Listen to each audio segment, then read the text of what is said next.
Well, hello everybody, and thank you for joining us for this session, Transitioning into the New Normal. What is the future of work post-COVID?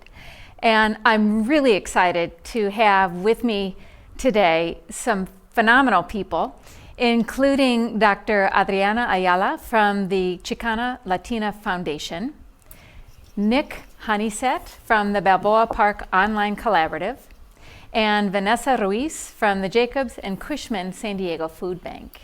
Thank you so much for joining me this morning, and I'm really looking forward to our conversation, really looking forward to your sharing your insights for our audience today.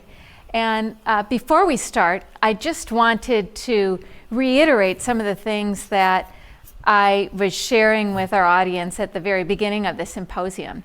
And that is that obviously, the last 18 months have been months of unprecedented disruption. And for the nonprofit sector, it was unprecedented in another way, in that we did not see the same kinds of impacts on the sector and the ability to deliver services as in the Great Recession, where we had this huge economic crisis of unprecedented proportions.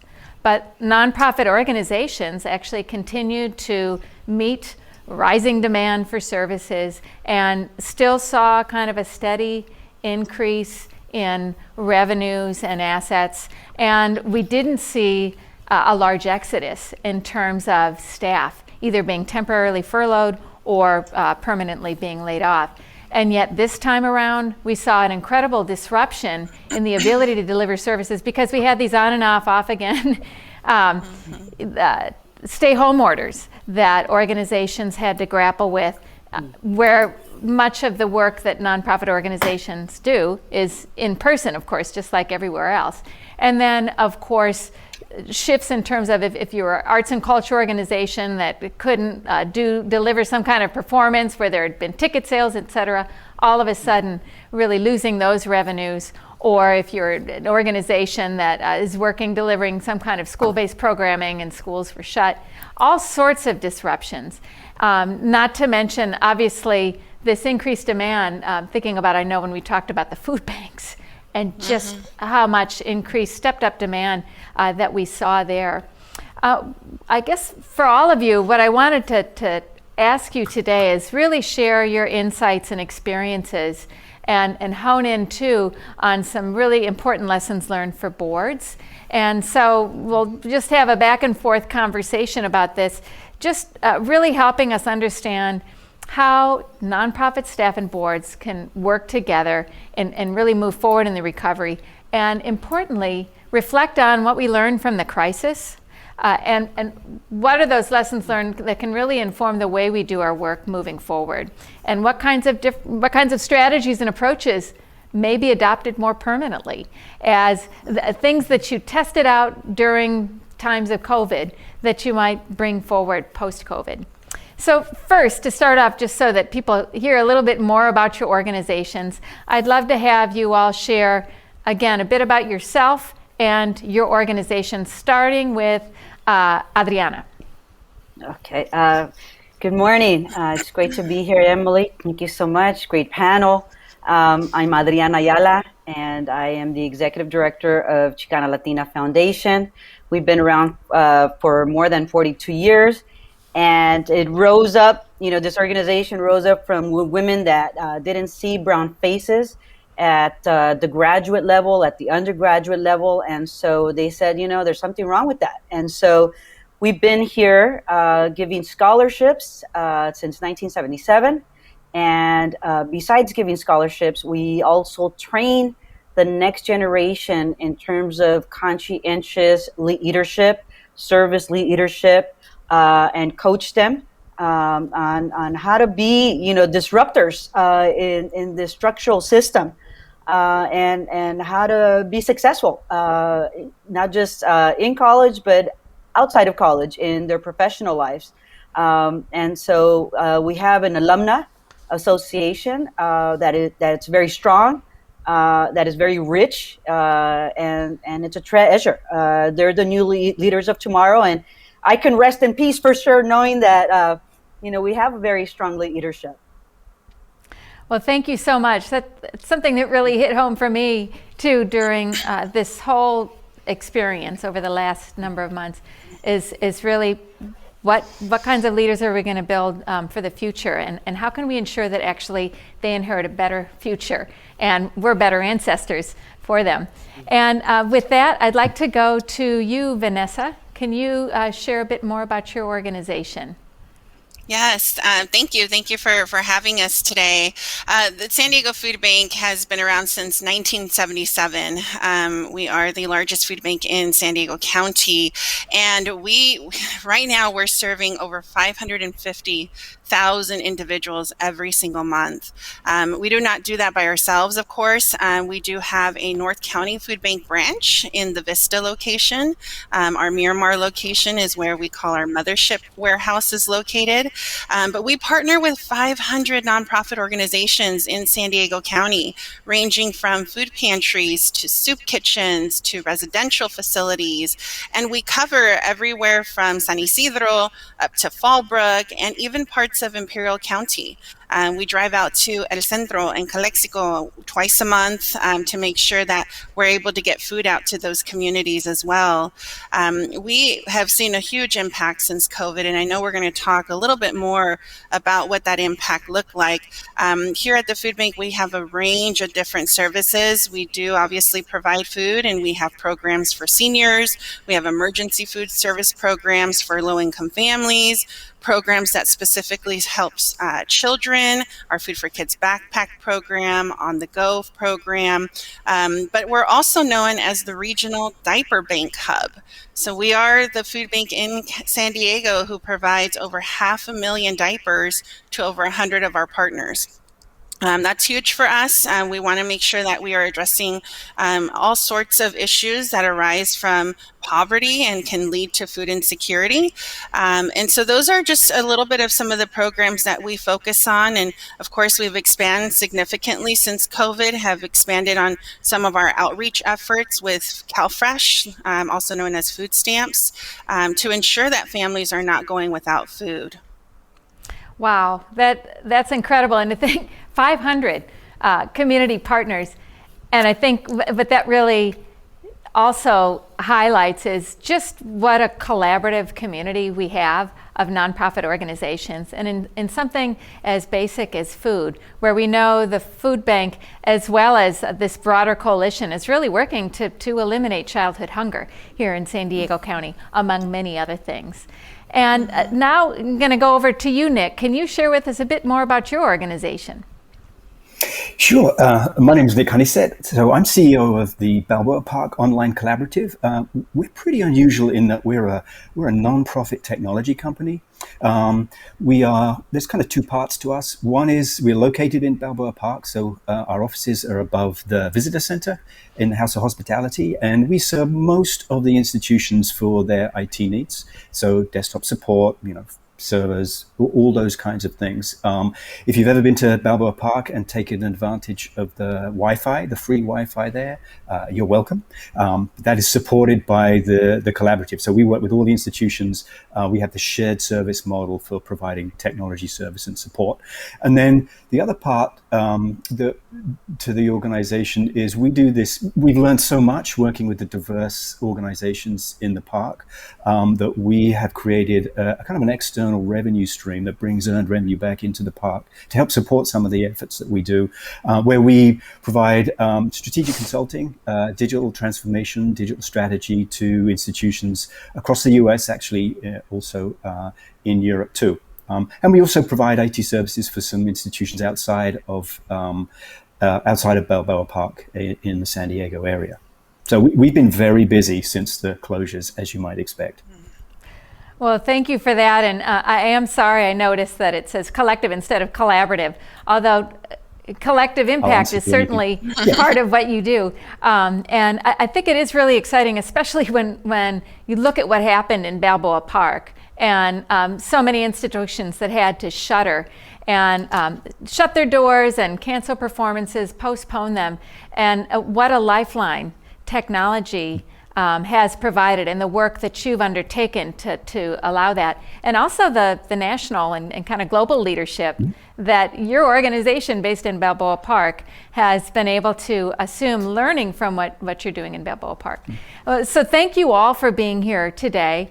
And my first question for you is, when you think about the last 18 months and what your organization has been through, what your team's been through, how you've kind of responded to the crisis, what really stands out for you? And I'd like to start, we'll just go backwards, starting with you, Nick, and then we'll go the other direction. So. Well, so for those of us who've been in the kind of museum digital world for a long time, we used to have to make the case about why technology and digital programming, digital engagement was important. COVID made that for us. And so, we helped all the institutions in the park ensure that they could continue business, operations remotely. And so that was a big lift that we did. But we also have this kind of national perspective about what's going on with museums. I think for us, museums have had a lesson in supply and demand. Right. So immediately, two significant revenue streams. And I think, in your introduction, Emily, that's what I think that's what you were picking up, the difference between what happened just, for COVID and what happened before, is the two major revenue streams, admissions and membership. Both revenue streams tied to being able to physically get to the institution have been disrupted. And so resiliency, opportunities to generate revenue from digital have been a significant strategy for institutions that we're seeing now. I think, you mentioned, this is a lot of today's symposium is about boards. So I think as we have been at the forefront of a lot of museums' strategies now, what does digital strategy look like? Board members with some kind of technology or digital background have kind of come to the fore, and I suspect they have been trying to make the case to the institutions that they were in that the institution needed to adopt a more robust digital strategy. I think the biggest thing, we've been in a lot of demand. I think the biggest thing that we've seen is helping institutions understand, up until now, technology has always seemed to be an expense, in museums' kind of eyes and strategy. So, this piece of software is going to cost us, this amount of money, as opposed to we really have to invest in the technology now. If we want to connect with audiences outside the doors, and museums have recognized that there's a global audience out there now. If you're providing digital programming, the world is open to you. So this notion of moving from an expense and a cost of technology to an investment and what you can achieve from it. I think that's been the biggest lesson that we've tried to convey, and I think institutions are beginning to understand now. I'm so glad you pointed that out, because oftentimes when we talk about the full cost of an organization's operations in order to deliver their mission, we often include technology investments in IT and kind of the what we're doing in finances and management, HR. Yet those are things that oftentimes the public doesn't account for when they're thinking about, well, if I'm giving a donation, it should just go to that program, just that performance. Well, what's behind that? Well, what makes that possible?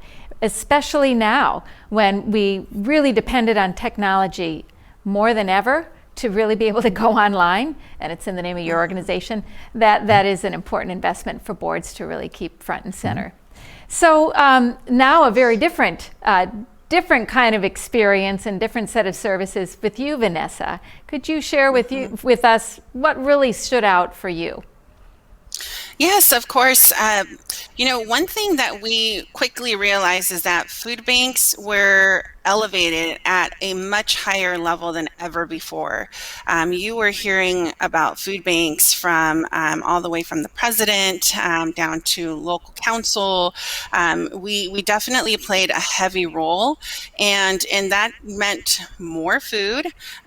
We were receiving food resources from all over the place. I'm sure a lot of you heard about what was happening with the farmers early on, and how food was not making its way to some of the the previous locations that they were selling to. Thus, there was a lot of food waste occurring, and so there were programs developed at the federal level that would allow the USDA government to purchase that product and then distribute it out through food banks. And so here in San Diego locally, we got millions and millions of pounds of food, fresh fruits and vegetables, dairy products delivered to our food bank to distribute to families in need, all while helping the farmers as well. The increase that we saw since COVID has been over 60%. Prior to the pandemic, we were serving about 350,000 people per month and distributing about 31 million pounds on an annual basis. And now we're seeing those numbers, as I mentioned previously, to 550,000 people per month. And by the end of this month, we will have distributed 60 million pounds this year.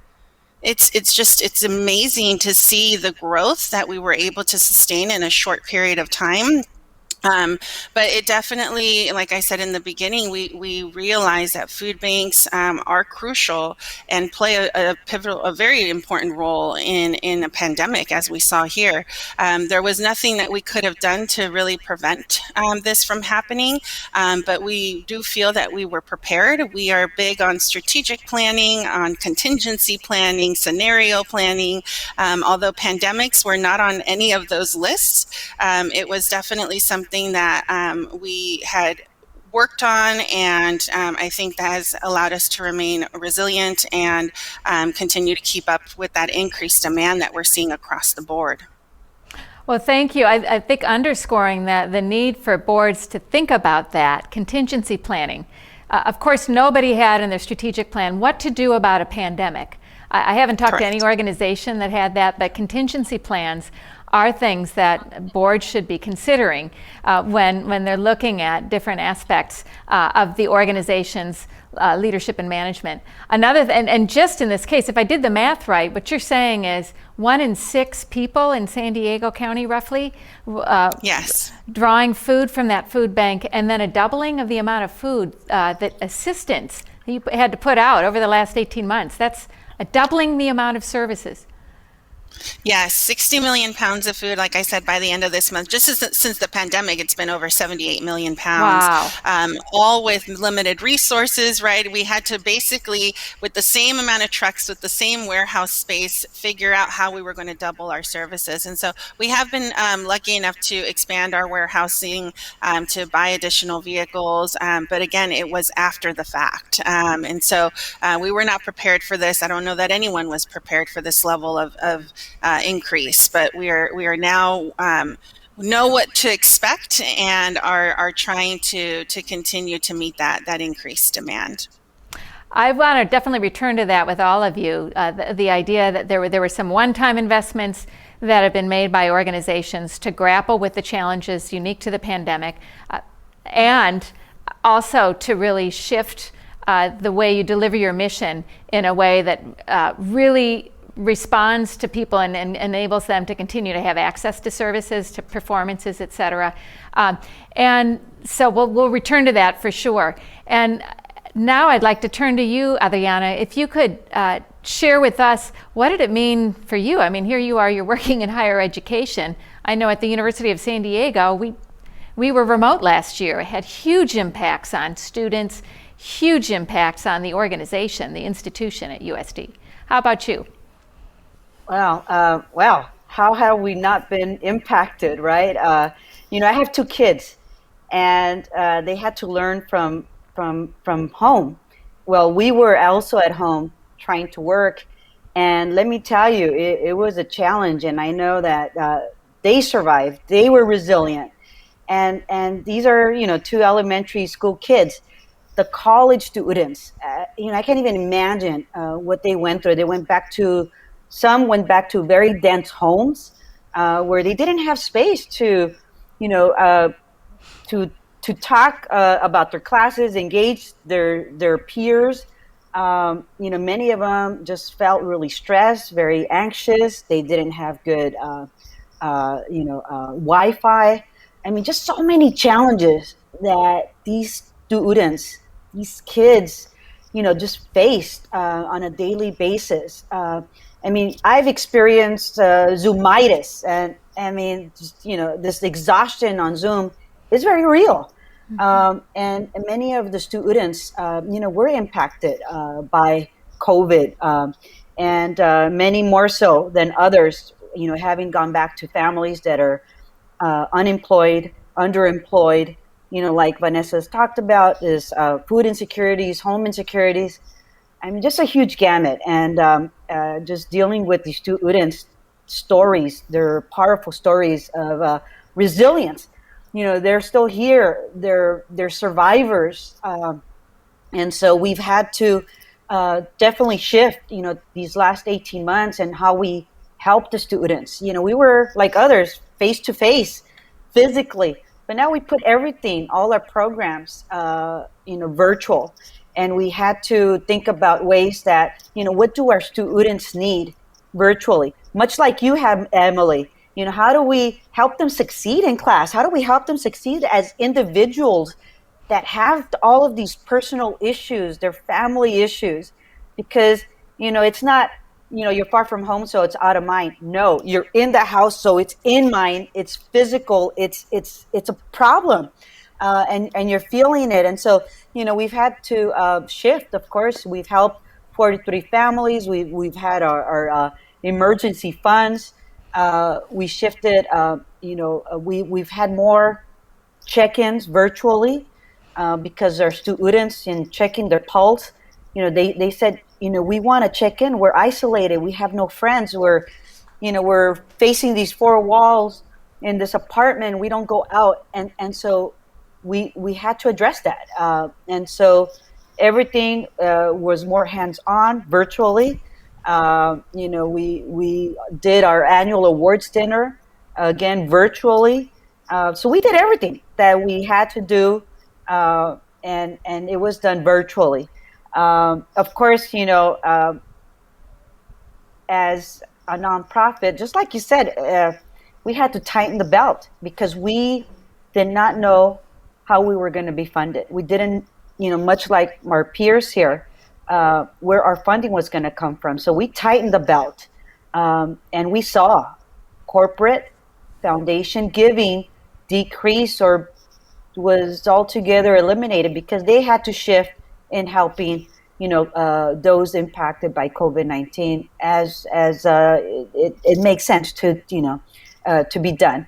But the nonprofit sector was impacted. And so, we definitely, these last 18 months, what stands out is resilience and how to deal with ambiguity and be comfortable with this ambiguity, be resourceful in this ambiguity. And our peers have said a lot of collaboration, a lot of talk about how it was done, learn from each other, our best practices during this period to survive. And of course, our staff survived remotely. And again, what did that mean? So we had to also help our staff, deal with being, safe at home, having the equipment that they need. Of course, being, practicing wellness at home as well. So all that, and our board has been very supportive these last 18 months.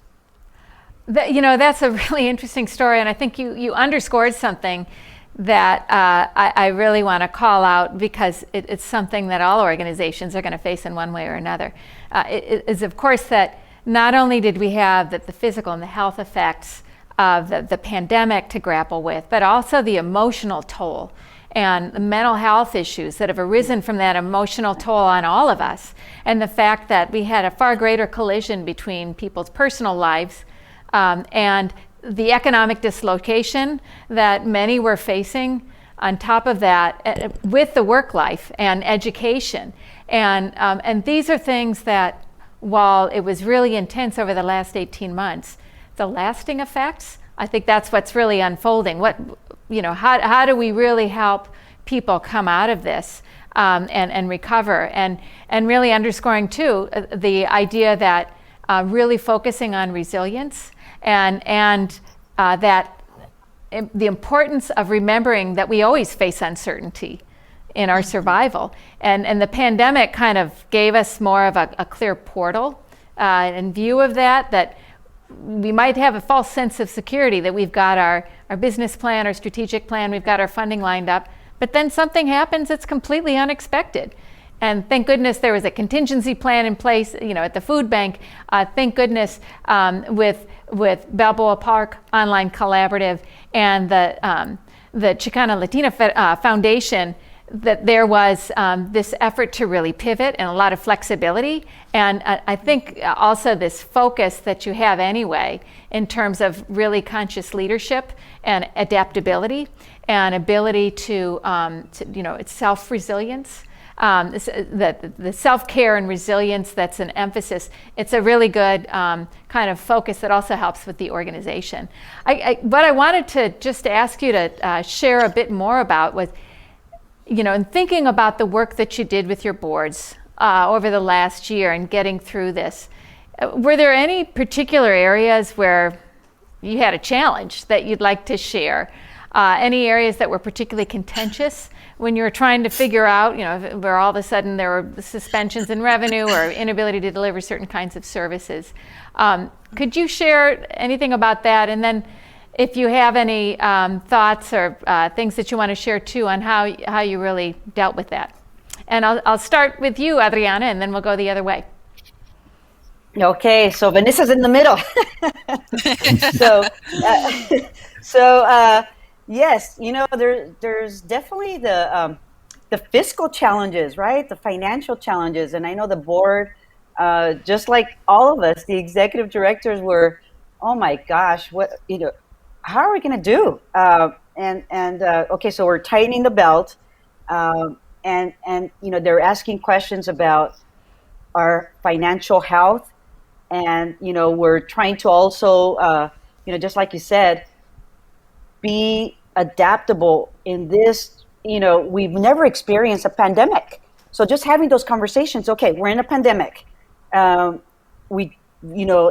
Finances are a bit of an ambiguity, and that's not a good thing to say as an executive director to the board. But at the same time, to embrace this and say, okay, there's going to be innovative resources here. So what can we do working together? And just having those conversations, transparency, making yourself vulnerable, and putting all of this out there. And so when we did that, just the collaboration that occurred. We were working with the Latino kitchen cabinet and trying to reach out to foundations and saying, look, we might not be viable in the next 9 months without your help. So we truly need you to step up and step in and finance us. And you know what? They did. But it took a collaboration. Because if I were just doing this in isolation, I don't think it would have happened. But we had this collaborative spirit. The board stepped in, our partners stepped in, and we did it together because we knew that this pandemic, we were steering the ship in unknown waters, and so we needed help, and we all stepped in. But it was a collaboration. Interesting. So crisis as really an opportunity, really leaning into collaboration, having the board step up and step in. So don't step back, but step up and step in, and really think together about, how to use crisis as an opportunity to innovate and generate new types of revenue, and really leverage those relationships and collaborations to do that. Very interesting. So how about you, Vanessa? Yes, our board was very supportive, and that was definitely needed. It lessened the load on the staff to have a group of individuals who was committed to the organization and committed to following through on a plan that would allow us to meet that increased demand. We also financially came to the board with numbers that even scared ourselves at times. Unfortunately, at the very beginning of the pandemic, food was scarce, and so were food donations. And so on a typical year, the board would see that we would spend about $1 million on actually purchasing food. The rest of the food came in as donation. During COVID, we've so far spent $11 million on food. And so try being the person that goes, back to the board and letting them know, we've gone over 11 times over budget. But we did have the funding, again, federally, locally. The community did step up to support the organization, recognizing that food is a basic need, and it was important that folks were receiving that support. But the board remained flexible. They knew that this was a different time for the organization, that this was temporary. No one knew what temporary timeline was, but they were willing to be flexible in that process. They supported us in ways that were a little different than in previous years. One example could be media attention. The food bank has always had several campaigns during the year where we broadcast summer food drives or holiday food drives or other big events like our Blues Festival. But we realized quickly that we needed to target our end users because the face of hunger during the pandemic changed. There were individuals that lost their jobs, lost their homes, and were seeking food assistance for the very first time.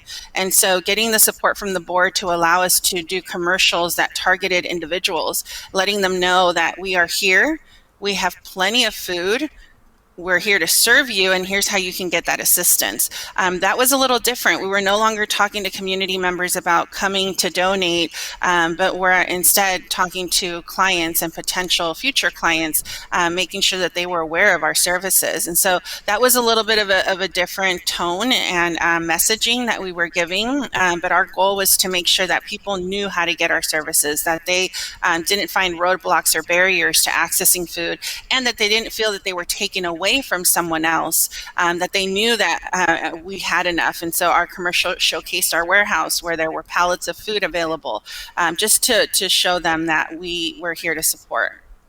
So again, the board was very supportive of all of that and continued to remain flexible, from the staff to our clients, our volunteers, and our partners. So being supportive and flexible in times of crisis and not being alarmed. When you have, what is that, like a 1,100% increase in your Correct. Spending, but at a time of humongous need, and at I wouldn't say a flood of donations, but at least a real growth in donations. And I know you're going to share a little bit more about that a little bit later. But I also just think that is so interesting. I remember when we were preparing for this conversation, Vanessa, you shared a story of one person who used to come in and donate food that then was coming back and to get food. And I think those individual stories are so important to put a face to this crisis. And every organization, nonprofit organization, has those stories, a plethora of stories that it's really important to continue to share with our community as we recover, so that we're all better informed about how can we continue to respond to what's at hand and really chart a path forward in recovery that is most reflective of what the community needs in every aspect of this. And so, so with that, Nick, I'd love for you to share from your perspective the kinds of conversations you had with your board. What were any challenges that you faced and how you addressed them? Well, my board have been incredibly supportive. They're mostly, the majority of my board is made up from Balboa Park museum professionals, so they totally understand what's going on. So that was incredible. I think they were a little surprised, as we were picking up contracts outside the park. They were a little surprised to see that, our revenue was going up rather than going down, as theirs were. So that was, we had to hire a couple of people just because of the demand. But I think there were a couple of things that I saw in working with institutions, outside of the park. And I don't know whether, San Diego is a much more kind of, certainly the nonprofit leaders in San Diego are much more forgiving. But, we saw a lot of trust issues between leadership and staff in their transition to going remote. And whether, that question of, are people productive if they're not at their desk. And I think, now I think there would be a recognition that actually people probably are a lot more productive. We actually did a number of studies for some clients around kind of gauging what productivity looks like. And, we found people were more productive, particularly people who had commutes maybe, they would actually start their job, their day when they would normally leave. So they were, adding maybe a half an hour to their day of work. But I think the distractions were more. So there's certainly an expectation that coming back, if remote workers will be more productive on balance, if those home distractions are taken away. I think the other big challenge we saw, particularly in museums, was boards and leadership kind of immediately demanding that somehow the institutions would start making money, significant revenue to offset the loss in admissions and membership maybe. And just confusion about why that just couldn't immediately, you just couldn't immediately turn on that money spigot and the revenue would come in. It requires investment. There have been some institutions who have made some significant revenue increases based off digital activity, but those were the ones who had previously made investment in that infrastructure that's needed. We saw a lot of challenges with not only some staff having a challenge with the technology, starting to use collaborative online tools, Zoom. We also saw a lot of that with board members and challenges in keeping board meetings going with a lot of board members, an older demographic who just weren't familiar with the technology and getting them up and running. So it's been an interesting time. And I think, going as we kind of transition out of this, the acknowledgement that certainly in my world, the digital technology world, there's a premium for that skill set. And so boards recognizing that they are going to have to bring in some premium people to help with this kind of longer transition around technology and strategy. That's certainly what we're seeing. Interesting. Very interesting. So that investment in technology and strategy, and also I think both you and Vanessa really underscored too that while some people saw a tremendous drop-off in revenues, we also saw for some organizations new opportunities and also an outpouring of support and recognition of the highly visible role of the organization at a time of crisis. And I wanted to drill down on that a little bit more and ask you, Vanessa, to share more specifically, when you're looking at this incredible increase that you saw in revenues, including it was private, individual donations, et cetera, and there was also public funding that you received. And you made some one-time investments, and you also, it had to staff up to meet the demand. What does that mean from a board perspective? What are the things that you would like your board, and what would you suggest other boards consider, just from your story in that regard? That's correct. We just had a board meeting yesterday, and while things are opening up and it seems as though we are going back to normal, I made it clear to the board that we're not done. There are things that are in place. There are laws in place right now that are holding people together and keeping them, for example, in their homes. There's a law that effective June 30th, California is not allowing any landlord to evict people from their homes if they have back rent. And June 30th, that goes away until further notice. And so what are we going to see once July 1st comes around? Okay. There are $300 federal stipends that are available for folks who are unemployment. And in September, that goes away on Labor Day. What are we going to see after that? So talking to our board about the fact that this is not over and we need to continue to remain flexible. We, during the Great Recession time period, shot up with the number of people that we were serving as well and never again saw pre-Great Recession numbers again. So now we're in the pandemic era, and there's no certainty that we are going to see numbers below 350,000 people over the next 5 to 10 years. And so planning for that, ensuring that the board is prepared for the financial side of it. We did receive funding. We did have to make one-time expenses, but we also have to sustain the increased demand. And so forecasting, I'm sure, like for our organization, has been difficult for others as well. And it's just something that the board is keeping a pulse on a regular basis, working very closely with our CFO. And then us communicating to the community as well that, again, this isn't over for us, and there's still a lot more to come, especially in the next 6 months. Interesting. So thinking about those one-time revenues that people might have gotten, or sharp rises, influxes of funding that might not sustain. What is the role of the board in really helping to understand that? And better forecast the implications of that, and also think about new strategies for keeping those revenues in place in order to sustain the investments that have been made. We do have a question, I think, that's come in from the audience, and it is, having a gala funding event is very important for nonprofit organizations. What is your recommendation about that? Should we hold galas this year? Or do we still have to do these kinds of things as online events? So I'm going to go to you, Adriana, first, and then we'll go back around to the group.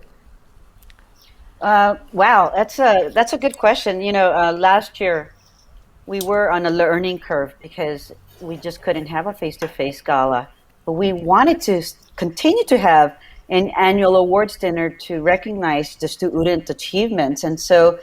We learned, we saw what others were doing, and so we did a virtual one. Now this year, yes, the doors have opened, but we still need to be very mindful and very cautious of how we get together. And so again, we're learning, we're looking at what's out there, how it's done, and we're looking to do more of a hybrid model, one that we have folks coming in. We usually have more than 500 attend the gala. We're not going to do that. We're going to have something like 100 or 200, and we're going to stream it. So we're going to do a little bit of both. We're also trying to learn here. So we're going to do it. And our staff, our board is very supportive of what we're doing. And anything, our corporate sponsors and our individual owners have always been with us in what we do and very supportive as well. So that's the new model that we're going to do this year. We'll see how it works. We don't know how it's going to go, but I have faith that it's going to go very well. Well, faith is very important. And hybrid fundraising events. Well, that is very interesting. Have you thought about this, Nick, with the online collaborative and also with other institutions that you're working with? Absolutely. I think so. I'm going to teach everybody a new word for the day, which is skeuomorphism. And you may know what it means, but if you don't, skeuomorphism means taking something new but using it in the old way. So an example would be you've had an annual gala every year, physically in person. So the obvious thing to do is just to do it online once a year. I think that's a mistake, and I think Adriana is correct. You need a different model. You need to think differently about what the opportunity is. I think there are some. We've seen some great successes in online fundraising, which haven't been traditional galas, have just been organizations bringing in professionals from their discipline, running, a very interesting program and just asking for, donations throughout the program. I think the biggest advice that we've been trying to give to institutions is there is a scale requirement here. So there is opportunity to generate revenue from digital, and we've certainly seen examples in the park. The Natural History Museum has moved their entire lecture series online, and they've actually made money from it. Previously they would bring somebody into the institution, a few dozen people would turn up, you'd have to keep the building on, you'd have to pay for security, all those expenses tied up to a lecture program, as opposed to now run it online. An esteemed lecturer doesn't have to travel travel, so there's no expense there. You don't have to keep the building open, so there's no expense there. And then you have this global audience. Take advantage of the tools, multiple, language translation, all those kinds of things. So scaling up is a key activity. And I would say the hybrid approach, absolutely. There is a premium and will be a premium in getting people together. We're also advising on conferences. Conferences now need to rethink, take that moment of when people come together to do the networking, do that kind of more social activity, worry about the professional development and session programming. That can be done throughout the year, focus people's time and activity. So I totally agree with that, Rihanna, that less people, more focused, streamed it, just be more strategic about those things. Fascinating. Lots of innovation here. And Vanessa, we're going to let you have the last word here. So anything you'd like to share in the last 30 seconds or so? Yeah, I'll keep it short. Our golf tournament is sold out this year, so I think folks are anxious to get it back out and pay for that golf foursome and get that table at the gala.